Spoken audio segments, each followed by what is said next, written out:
Dave. Mike, It's been a long time, man. It sure has. Yeah. Well, I've got darker hair than I used to have. No hair. Proud of it. Oh. Well, I've been trying to make it down here for a while. I think I may have reached out to you when this first opened years ago. Yeah, I think you did. And, life happened and none of us dreamed that we were going to go through what we're going through right now. And it's a shame you guys are going to be leaving us, but we finally made it here anyway. Yeah, it's a bummer for us.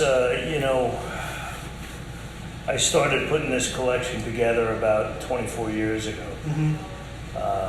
with my original business partner, Richie Friedman, at We Buy Guitars, which goes all the way back to like 1922 in one form or another. Yeah. When Richie retired a few years ago, maybe 3 years ago, my daughter Paige joined the company, and we felt that because Richie's family had built that history with We Buy Guitars, we figured we'd kind of do a play on words and we'd do well-strung guitars because we couldn't call it what we wanted to. Well, it's still a family enterprise. But yeah, and that's it. And she's in it now, and it's hard to watch something like this, but I'm super proud of the fact that I got to be here for the birth, for the feeding, watching it go from a small crawling child to a full-running adult, and that was great. And unfortunately, COVID comes into it, and the fact that the timing was right for us to have to make this move, only because there's no live music, and our whole downstairs, and we have 2 live music venues here, and museums, let's be honest, museums don't pay bills, and you needed the live music, and without it, and I feel terrible for every player from the barroom level to the pro guys that I know and the celebrity guys I know. And it's not some celebrity guys, it's not about the money, it's just that they don't know what to do with themselves. Oh, I know. And the crews are the worst part. Yeah, and they're the ones really. You're right. The crews are taking a big beating. Yeah. Let's go way back. Sure. Believe it or not, I've been doing this to be my 30th year in the business. Yeah, and I know you not that long. Yeah. So I've watched you buy and sell guitars. I didn't realize that you were building this collection. When did you start feeding instruments for the museum? About 23, 24 years ago. Okay. We were taking care of many different clients at the time, but one of the things was that we wanted to, we had one client in particular that had decided that he wanted to build a collection. We never were thinking museum, it was just a collection.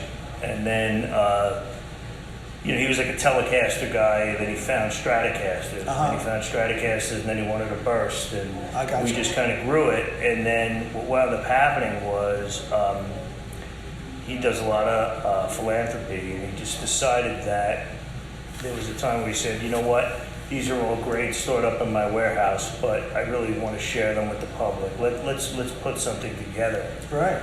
So one of my counterparts here at the museum and I, we started on this journey to find the right place. And, New York, the rent was $25,000 for a storefront, so it didn't make sense. And stores can't even exist there. Right. Yeah. So we went around and we were trying to find exactly the right thing. What wound up happening is we had this beautiful old historic building. And this Choo-Choo building, believe it or not, that we're in the luggage storage area of what was the original Choo-Choo. And like, Elvis rode the train through on the Chattanooga Choo-Choo. Cool. I mean, and this is a pretty famous place. I mean, enough for that to have inspired a famous song 76 years ago. Yeah. So for us, we were honored to be able to be in a place like this. And when we came here, there had been like a model train museum that had gone out, and we had to gut everything. And when we gutted it, we found these beautiful old windows, and we found these beautiful Carnegie steel pillars that were hand-fired rivets that put the place together. That's the same thing that's in my store, Carnegie Steel. Right. Yeah, right. it's in So, my deco store is the same steel beams. yeah, so, one of those things was that, we said, well, there's so much history here, let's build around the history. And we planned to have, the museum upstairs with a small live music venue that would host mostly acts that guys like you and me would get, Appreciate guitars. that were, guys that was playing were guitar guys. Yeah, And that would draw guitar people. Yeah. And that was the original plan. But, like I had mentioned earlier, it's hard for museums to make money. And it slowly became, we needed to supplement with some local bands. And then we had the opportunity to take over the club that was downstairs that went out, so we took that over, and now we had a 400-seat place downstairs and a 200-seat place upstairs, and we said we could run a show almost every night. Yeah. And I didn't realize you were doing that much music. It was pretty much every night, or at least 5 nights a week there was music, and we'd have the lighter shows up here, and a place like this, we're either catching people on the way up or on the way down. Sure. We're not catching people at the pinnacle, so... And COVID just put the end to that. Yeah, but we were lucky to have everybody from Vince Gill play here, to Dick Dale play here, to Tommy Emmanuel. And we've had lots of great guests through the time we've been here. Most pro players wanted to come and check it out. And the other great thing about this place is that we were very educational. We always gave seminars on how not to get ripped off buying a vintage guitar. Yeah. Or we would do things where we have a program through our foundation that it's Guitars for Kids program. Last year we gave away 1,500 or 1,800 guitars for free, and then gave free lessons. And this year, the foundation will exist. Even though Songbirds, the museum, is going away, and the live music venue, the foundation exists. Right. And we'll continue to give away, thousands of guitars a year to kids. Oh, that's awesome. And we've expanded much further than the county here, which is Hamilton County. We've now expanded all the way out to Memphis and to Virginia, and it's just going to continue to grow. This is a really great thing, and we're thankful to the people that donated to us to help that happen. Yeah. Are you guys going to continue, do you know yet if you're going to continue anything just on the web or anything like that? Well, potentially? That's great, because all of this is going on right now. I'm here this entire week, and we're just shooting Thinking meetings. About it all. It's just a lot of meetings. What I do believe will probably happen is this will be a smaller mobile exhibit. I see. Okay, we'll start with that. As far as the web is concerned, it'll definitely continue at least through the end of the year while we sort it all out.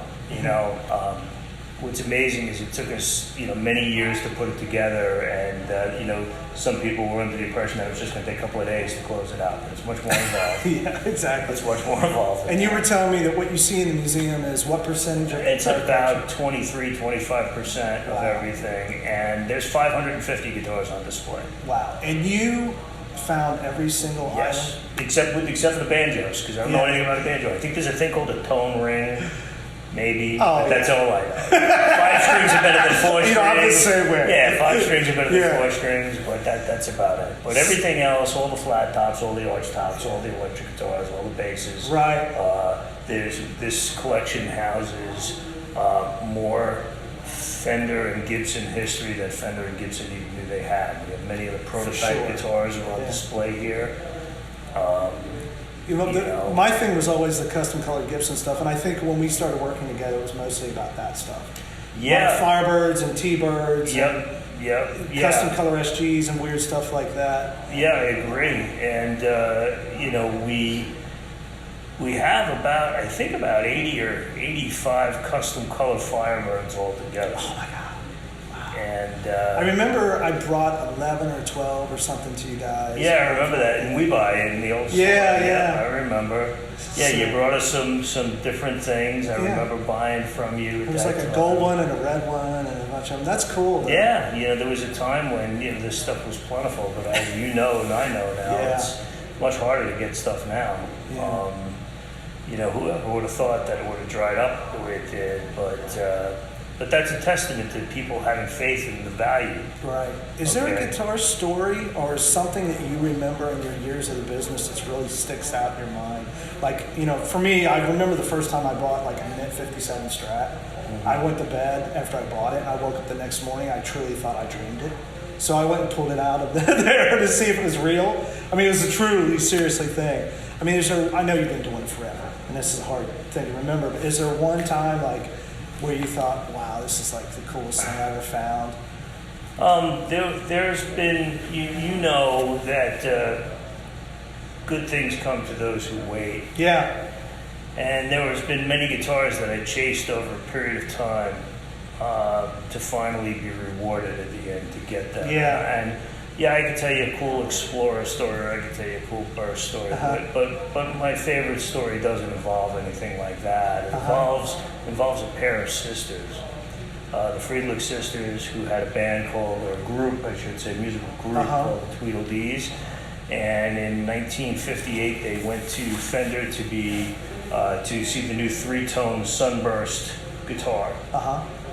They lived in California, the San Francisco area, and they made the pilgrimage down there. And interestingly enough,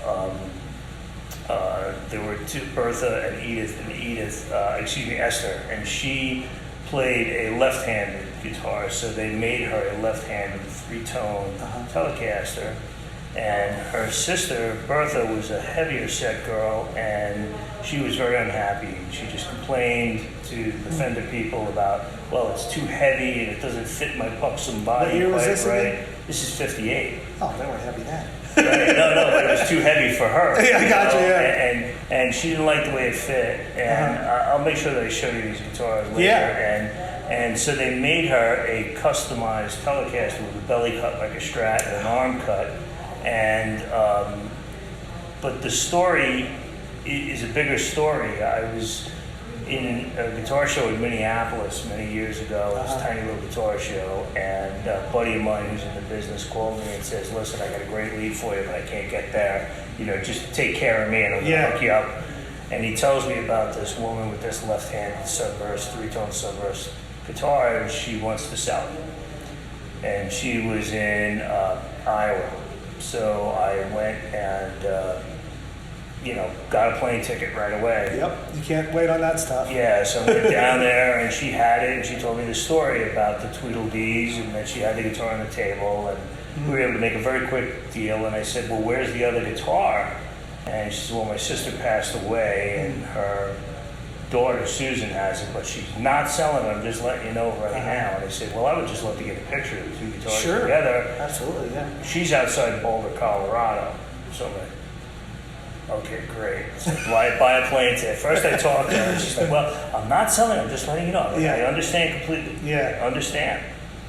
So. Were they both contoured or just one? No, just one. Yeah. So I wind up in a car, and I go outside of this tiny town, and I go in, and she invites me in. She's like a pack rat. She's got everything. You've seen those houses a million times. So I go in, and she shows me the guitar, and at first I don't even really realize, because I haven't lifted it out of the case, that, out of this tweed case, that it's different.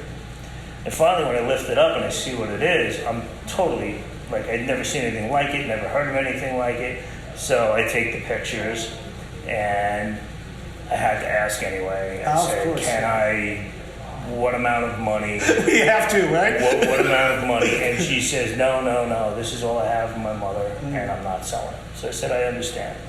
So I went back to New York, with one guitar, happy that I had the one, but thinking about the other. And I started to send her a Christmas card. And I said, if you decide to sell, call me last.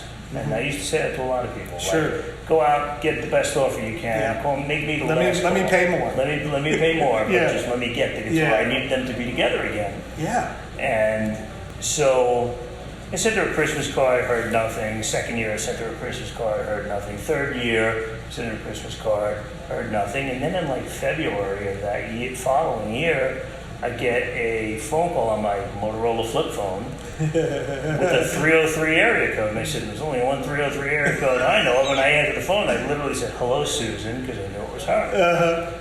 And I knew no one else out there at the time. So she says, okay, so let me understand something. You're a guitar dealer, right? And I was like, oh.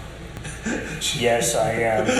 I am a used car salesman. Bing. Yeah, it was like getting hit over the head. So she says, so let me ask you a question. If I was to sell you this guitar, you would just sell it, and then that person would just sell it and sell it. And the whole story of the Tweedledees and my mother and my aunt, that all goes out the window, right? And I said, that could happen. Yeah. That could happen. And then in the back of my mind, this little light bulb goes off, and I said, well, hang on, Susan, what if I told you that I'm building this museum in Chattanooga, Tennessee, and in there is a special room called the Vault, and in there there are tiny showcases that each one holds one guitar. So what if I put your mother's guitar next to your aunt's guitar for all time? We keep them together as long as they can be. Yeah. And we'll never sell them, they'll always be together. And she said, okay, buy yourself a plane ticket.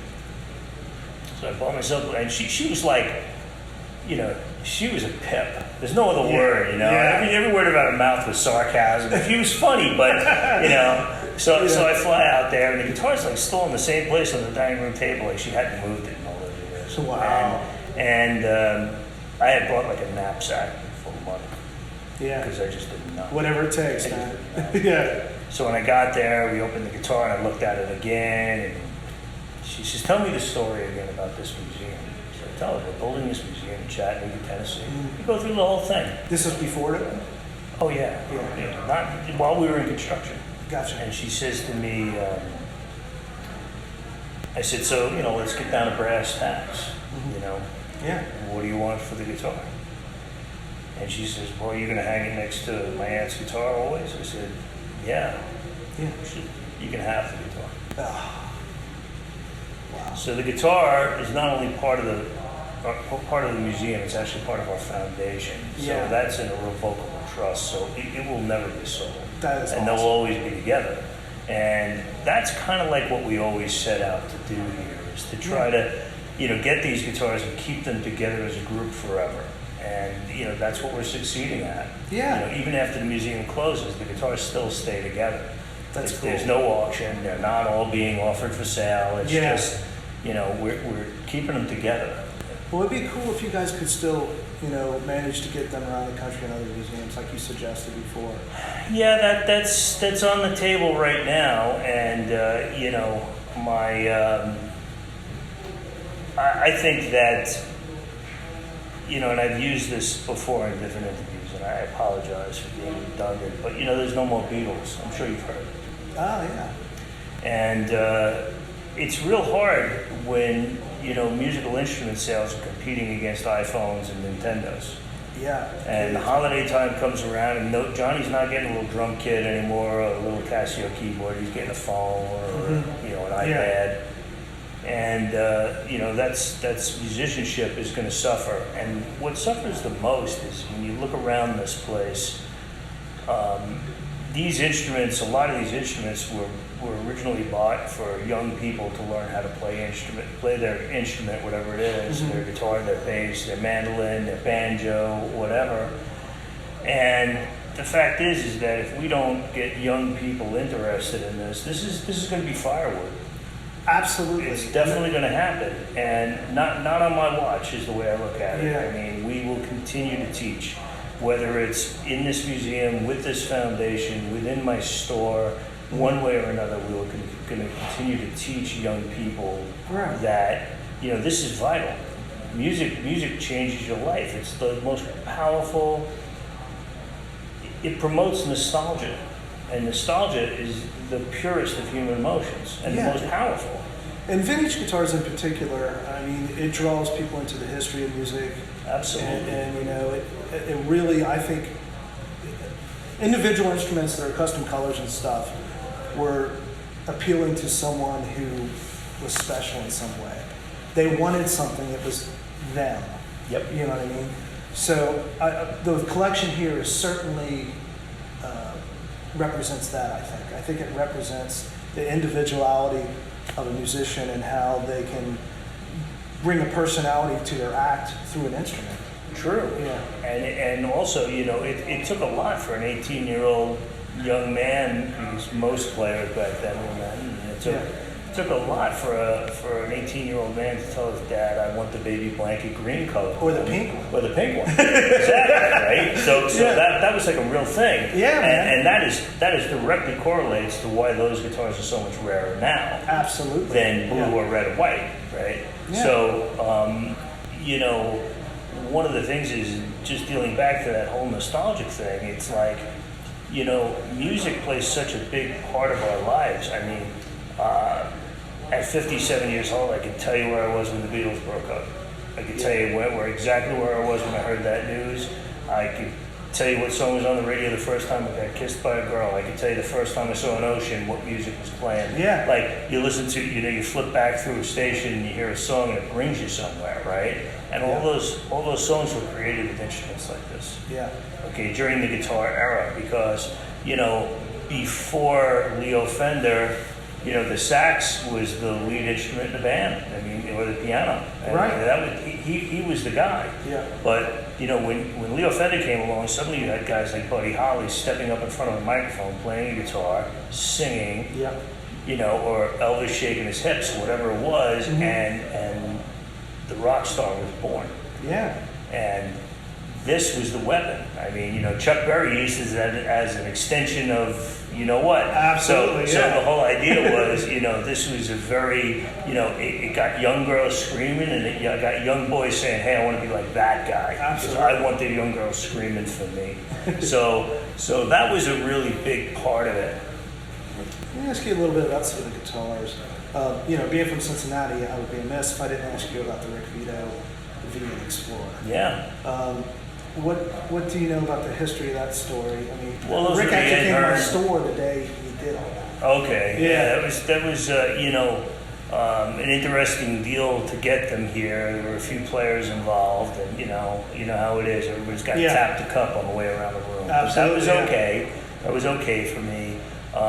We felt that they needed to be here. I love the Big Ed Hearn story. I'm sure you know more of it than I do.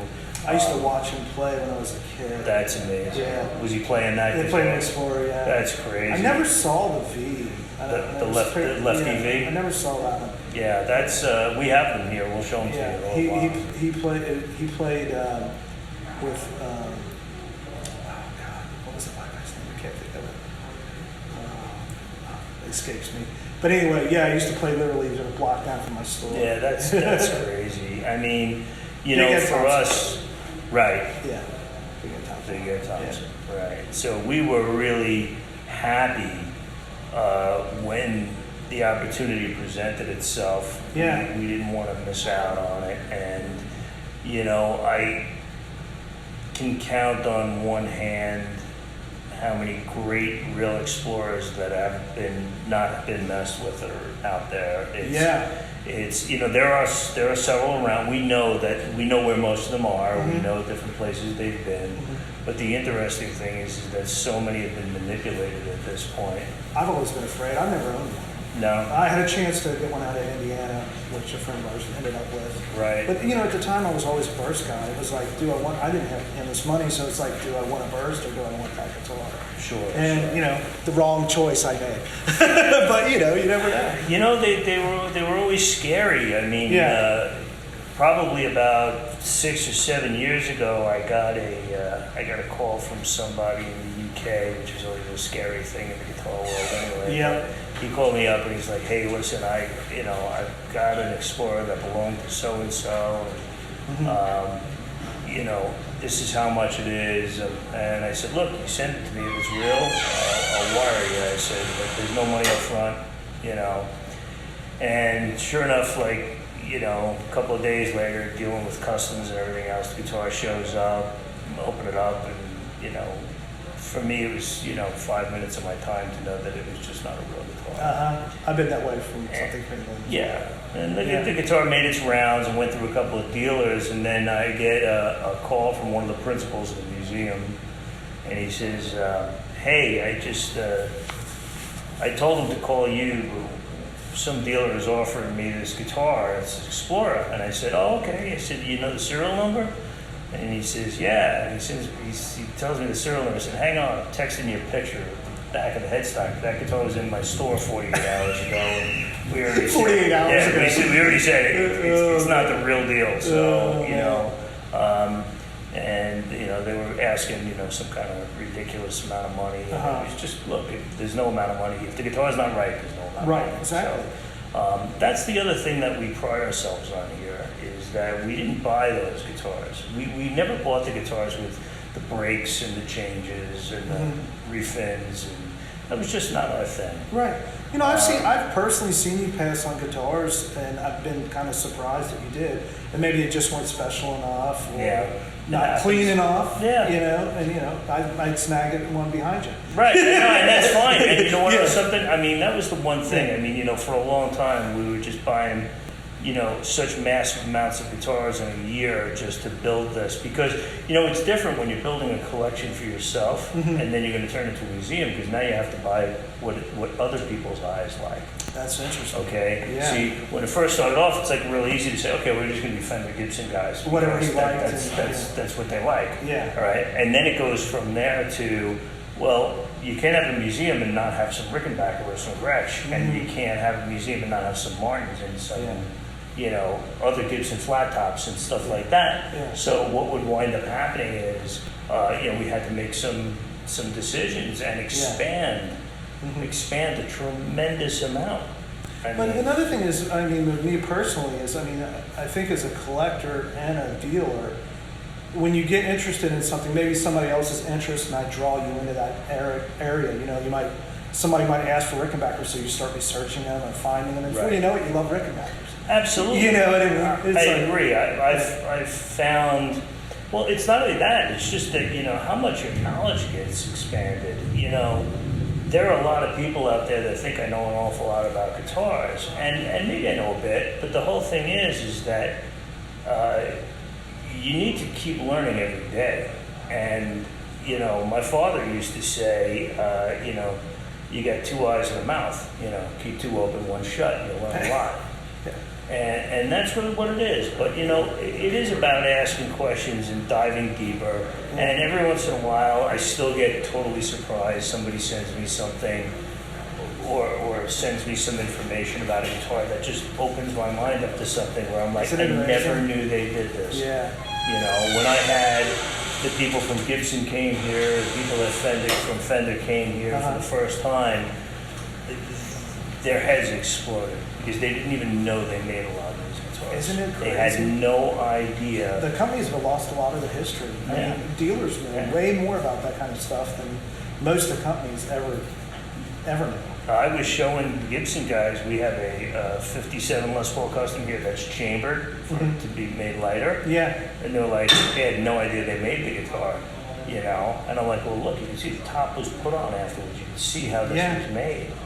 And they were like, wow. And, you know, so a lot of the prototypes that we have, they just have no idea. So they started to use this as a library. As a matter of fact, when Fender did their 70th anniversary broadcaster, they came here because we have, I don't know, 20 broadcasters or something. So they came through and they just measured pickup readings from one to another and body measurements and neck measurements to just try and get it as right as they can. I mean, look, it's still mass production, but I gotta tell you, they did a nice job.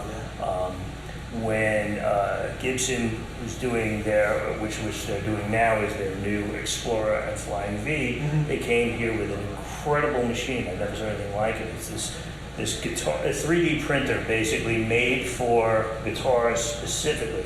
Very expensive proprietary technology. And they came here and we laid these guitars and they put all these markers and they did this pinpoint stuff. And I was like, wow. Yeah, that's how they did, like when they did my reader burst, that's what they did. Right. And then they did 2 or 3 other ones like that. So It's pretty neat, Yeah. you know, to think that technology is a little scary in some ways, pretty cool. yeah, it is a A little, little scary, but you know, the bottom line for me is that we've got this stuff, and you know, no matter what kind of guitar genre you're into, it is a pretty neat thing that you can come here and kind of get a little bit of an education. Right. And that we've also kept the lines of communication open. So I'm not here all the time because Sure. I was coming here about 2 weeks a month. Well, you're running for the a past store 3 now, years. too. But I got a store, you know, Yeah. and I've had a store for a very long time. And, you know, but we always kept the lines of communication open. Like my business card always had my cell phone number, you know, and Yeah. you know, since there were cell phones, I said, listen, you know what? Yeah, there's private time at night when you're with your family. I'm not picking up every call. But Sure. if you called me and left a message, I got back to you. Send me an email, I got back to you. Send me a text, I get back to you. Yeah. Not for any other reason, but just to help you in your situation. That you know what your question was, and I just had a memory. Like I think we maybe it wasn't you, but maybe it was. I think we actually were dealing with faxes a long time ago. Remember when you would I remember drawing a picture of like a crack on a headstock and faxing that picture to somebody. That's how far back we go. Man. Yeah, well, I don't want to age myself too much, but I'll tell you, my favorite things were that the way we used to sell guitars is that you get a $10 deposit on a credit card and go out and buy a roll of film, 35 millimeter film, Yeah. shoot the pictures, go get them developed, send the guy the roll of film, he'd look through it and then call you, and if you bought the guitar, you'd refund him the $10. Wow, what year was that? It was probably 1983, Yeah. 85. That's crazy. So for me, you know, I started hanging around a music store and working for a sandwich in 1975, so I was 12. Wow. So that was it. And there was a guitar tech there that, you know, came from the old school, and he was the first guy that said, you know, because we sold new Fender. So I was like, okay, this is a boat anchor 1975 Fender Stratocaster, natural. Now, 50s one's cool. right, now feel this one that this guy brought in for repair. Yeah. Wow, and you know, and I was just a kid, but I was Yeah. like a player then, or cared more about playing. Yeah. You know, by the time I was 16, I realized I didn't have that much God-given talent. And I also thought when I was young that I was a left-brained person, and as I got older, I realized I was a right-brained, more engineering person, Right. and I knew more about how to take things apart and put them together much better than I knew how to play them. Or the artsy side was not what I thought it was going to be. I understand that. You know. Yeah. So I just used it to my advantage, and I said, well, if this is what I do, and that's what got me into cars. I know you're a car guy, I'm Yeah. a car guy, and you know that's what You have got some me into amazing cars, by the way. Thank you. I've been thinning my collection, but I still like it. Yeah, it's you know, just too much work it's- keeping up on them. You know, I think I'm just a creature of habits, and I think that you know, that's my junk. You know, my Yeah. cars are my junk. Well, it keeps your mind, you know, you got to pace yourself in the guitars too. So No doubt. for me, you know, playing music and dealing with cars is something away from this. Well, you know, guitars, I always felt like if I kept collecting guitars like I did when I was younger and trying to sell them and make money, I just felt like, you know, you're just going to wind up becoming like a, you know, it's like, you know, crack addict doing his own crack, you know, and Yeah. you weren't going to make money if you were selling crack and Right. smoking crack. So, you know, so Yeah. the whole idea was that I had to make a decision, and I really needed to find something, another hobby that would keep my interest going and keep me away from trying to keep every guitar I got my hands on, which was a real problem when I was it's a in real my problem. 20s. Yeah. When I was in my 20s and guitars were cheap, I literally, everything I bought I kept. And before you know it, I had so many personal guitars, I was like, I'm losing sight of the fact that if I'm going to do this for a living, I've got to divest myself of my own stuff first. And where were you working at that time? Originally, the original We Buy on 48th Street, and then for Sam Ash. Okay. Okay, and I put together, they didn't have a vintage guitar world with Sam Ash. Oh, really? I had started that literally by not leaving them alone about it, and just basically, you know, I used to be off from work on Wednesdays, and I'd go over to Sammy Ash's office, I'd knock on his door, and he's in the main headquarters building, and I'd be like, we really need to be doing vintage guitars, and he's like, no, David, we've been through this, we don't really want to do this. Isn't this your day off? I'd be like, yeah. And he'd be like, well, go home and do something. But this is my only chance I have to get your ear, you know? And eventually they gave in, and, you know, early on it was like, you know, they gave me like a $50,000 budget, which was a ton of money at the time. Oh, really? To go. To me, it sounds like nothing. No, and now it's nothing, right? It's a guitar. But, you know, what we would do is, with that $50,000, is I would go to get away from the coasts, you see, because in New York and LA you can sell guitars for so much more money. Sure. Yeah. So since we were in New York, I would say, you know, I'd come out to like a town like Nashville, you know, and there were guys like, you know, Joe Chambers, who had several stores, and, you know, like that. You're right. Yeah. You could go into a store and you could buy 30 guitars, and they were a couple of $1,000s a piece. I know. You know, I mean, you know, the first burst that I witnessed the sale, I was there for the sale, was like $3,500.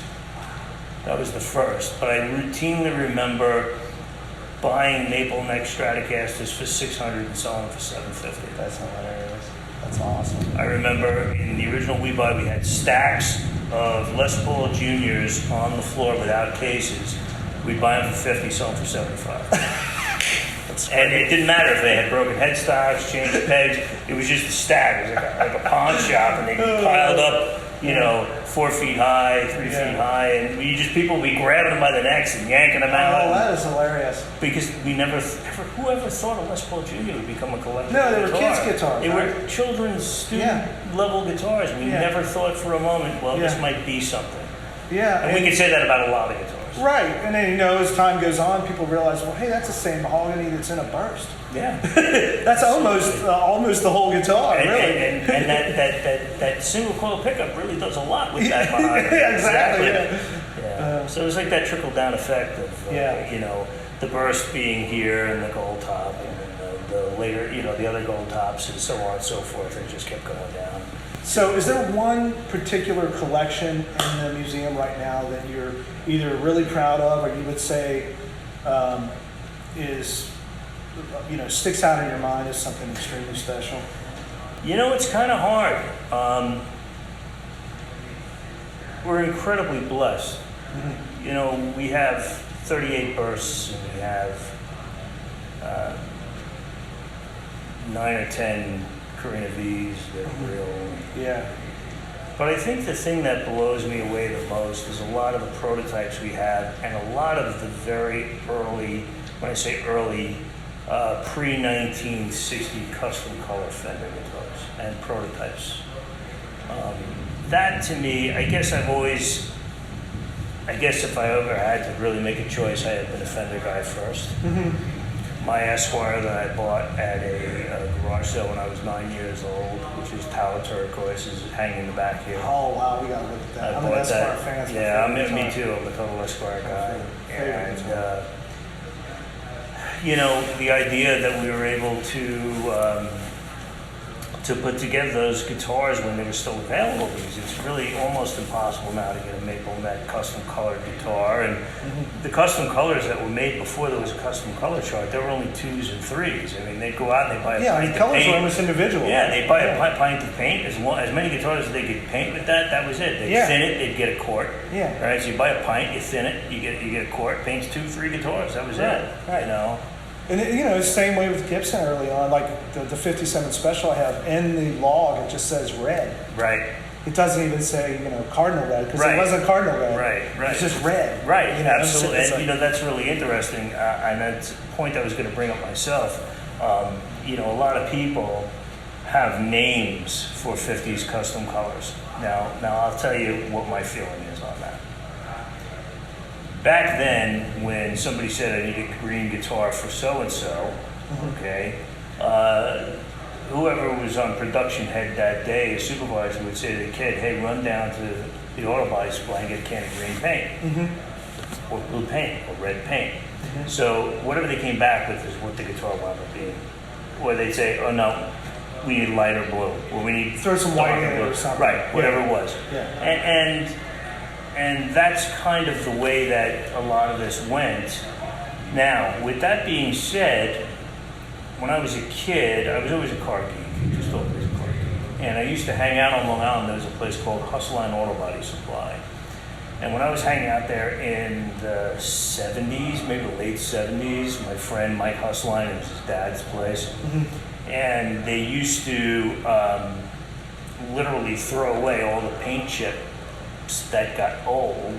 Those books, those really? digital Color books, charts. they throw color charts. Yeah. They throw them in the garbage, and I would be like, "Hey, don't throw them away. I'll take them." That's a nerd right So there. I absolutely right. That's awesome. So I do the same thing. I have all those color charts from like 1940 to 1979. Yeah. So basically, what wound up happening is when we were doing this, we started to try to figure out. We had all these great, cool custom color fenders. What are they? Oh, so you have the early. Right. charts. So we have everything Wow. going back to 40. I don't think I've ever seen anything that early. Yeah, we have everything going back to 40 where, a car company had 4 colors. Yeah. And, the chip is this big. Wow, that's cool. But, so we would literally come in and I would lay guitars out on a table and I would just literally be flipping through colors until I got close, and looking at the unfaded part in the Sure. neck pocket or under Yeah. the guard and trying to match.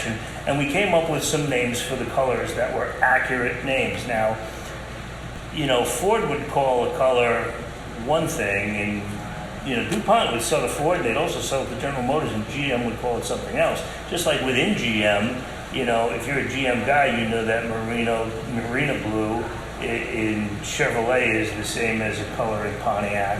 Okay, that they call it something else, but it's the Tyrol blue Yeah. and Marina blue are the identical color. Right. Okay, they just had different names. Sure. So we picked names along the ways of certain colors that we have that are here that have become widely accepted anyway.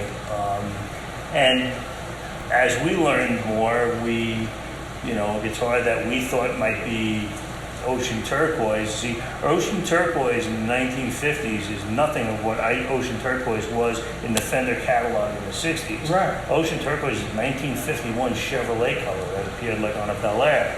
Okay, 1951, that's before the Tri-5 cars. That was real basic stuff.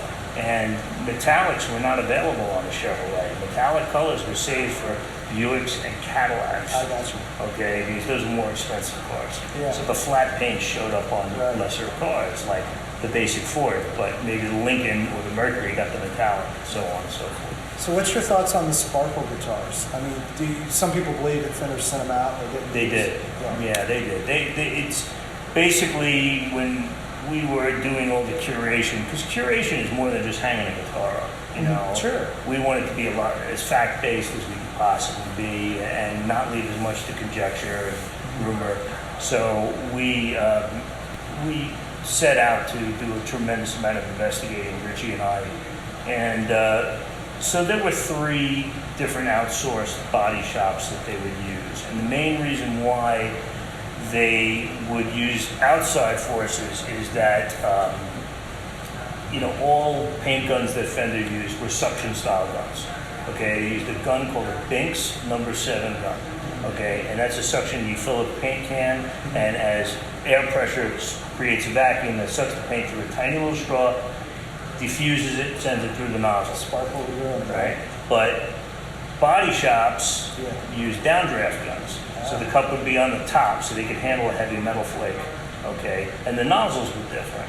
Yeah. So Fender couldn't do this. So they started doing work with area body shops. Now, if you notice, some sparkles are smoother to the touch and some are very rough. And that doesn't mean one is real and one is fake. It means they were done with different processes. Right.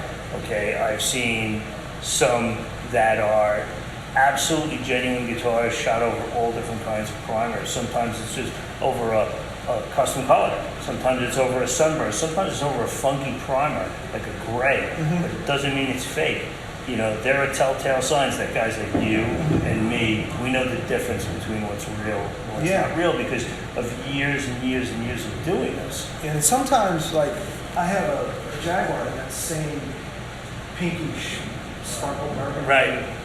metal flake. Right. And mine's a little more red, and that's just fading. Yeah. You know, I mean, it's probably the same time period thing. I guess that's like a 61 or 3. Yeah, it's a 2, I think, or 1 or 2. Yeah. 2, I think. So it's Yeah. cool, man. I mean, it's amazing how much there is to learn. We could go on forever. I want to know what the future holds for Dave and the new store with your daughter, and what you guys are planning on growing that into. Is there another generation coming of Well, not Davidsons yet. and the guitar guys? Not yet. And I figured eventually it could happen. So, Yeah. so this is the story. My daughter Paige Davidson, she worked here at the museum, and she did some PR and social media, and she was like there at the beginning. She was one of loves the original guitars. people. She just grew up with one. Literally, she wanted to climb into bed at night. She'd have to move 3 guitars. That was just what it was. So she took a liking to it. And the interesting thing is that when you're young, you're like a sponge. You learn and you remember.